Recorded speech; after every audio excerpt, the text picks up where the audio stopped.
पत्ती के रूपांतरण।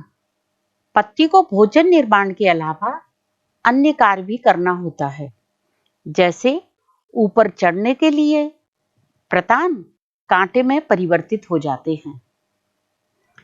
अब इनके कौन कौन से प्रकार हैं, किस किस प्रकार से ये मॉडिफाइड होती है, वो हम देख लेते हैं। पर्णकटक नागफनी में मिलती है। पर्ण प्रतान लेथाइरस नार्वेलिया में मिलता है, जिसमें लीफ टेंड्रिल में बदल जाती है। फाइलोक्लेड ऑस्ट्रेलियाई बबूल, जिसमें पत्ती में कांटे में परिवर्तित हो जाती है। लीफ हुक्स बिग्नोनिया, इसमें पत्ती हुकनुमा संरचना में बदल जाती है। बड स्केल कलिका पर्ण, पत्ती में कलिका सल्क के रूप में पाई जाती है, जैसे बरगद रबर।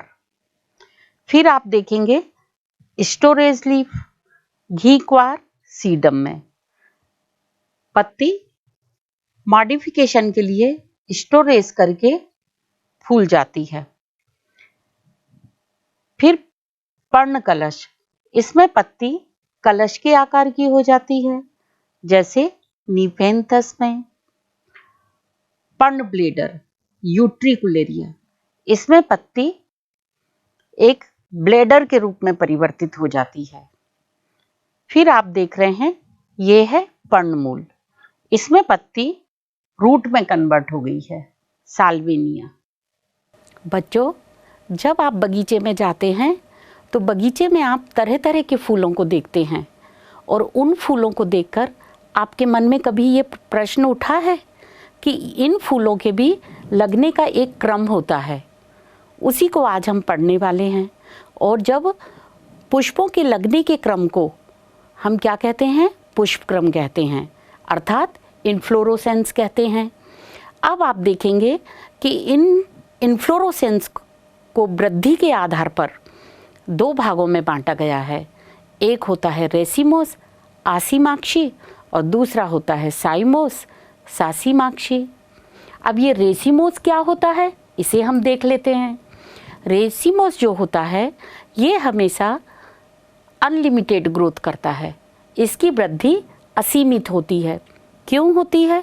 क्योंकि ये हमेशा सूट के रेसिमोस इन्फ्लोरोसेंस आसीमाक्ष पुष्पक्रम, वह पुष्पक्रम है जिसमें एक मुख्य अक्ष होता है और जो बढ़ता जाता है और क्रमशः पार्श्विक फूल अग्राभिसारी क्रम से निकलते हैं। इस प्रकार ऊपर की ओर बाद में बनने वाले फूल अपेक्षाकृत छोटे हो जाते हैं। इत्यादि फूलों में इस प्रकार का हमको रेसिमोस इन्फ्लोरोसेंस देखने के लिए मिलता है। अब हम देखते हैं साइमोस फ्लावर। साइमोस फ्लावर क्या होता है? साइमोस फ्लावर में ग्रोथ सीमित होती है। क्यों होती है?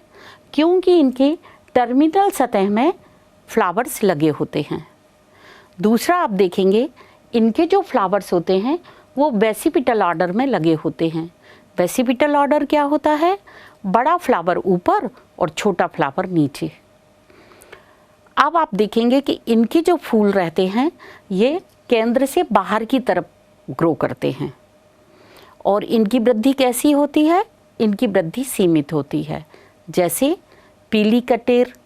बच्चों, अरे आप देखिए चारों तरफ रंग बिरंगे फूल लगे हुए हैं, जिन्हें देखकर मन कितना प्रफुल्लित हो रहा है।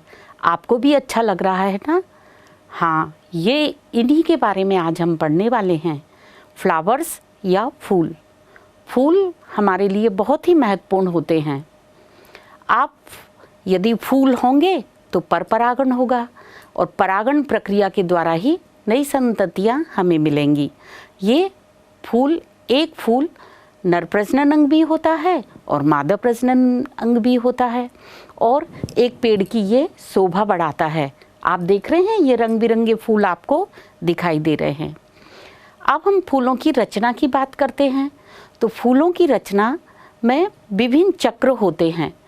ये 3 चक्र में भी हो सकते हैं, द्विचक्र में भी हो सकते हैं, 4 चक्र में भी हो सकते हैं, किसी भी रूप में ये हो सकते हैं। फूल के जो अंग होते हैं इनके नाम होते हैं calyx, Corolla, androecium, gynoecium. Calyx को बाह्यदल कहते हैं, करोला को दलपुंज कहते हैं, एंड्रोशियम को पुंगेसर कहते हैं और गाइनेशियम को स्त्री केसर कहते हैं। ये जो एंड्रोशियम है ये नर प्रजनन अंग है और जो गाइनेशियम है ये मादा प्रजनन अंग है, फीमेल रिप्रोडक्टिव पार्ट है। अब आप देखेंगे यदि ये फूल में चारों अंग उपस्थित होते हैं तो इनको क्या कहते हैं? कंप्लीट फ्लावर, पूर्ण पुष्प कहा जाता है। लेकिन यदि इन चारों में से एक भी अंग अनुपस्थित रहेगा तो वो पूर्ण कैसा कहलाता है? अपूर्ण पुष्प कहलाता है, इनकम्प्लीट फ्लावर कहलाता है। एक पौधे की संतति का, जातियों का, विभिन्न स्पीसीज का विकास करने के लिए फूल का होना अति आवश्यक है। अब हम देखते हैं कि फूल किस प्रकार से आगे कार्य करते हैं।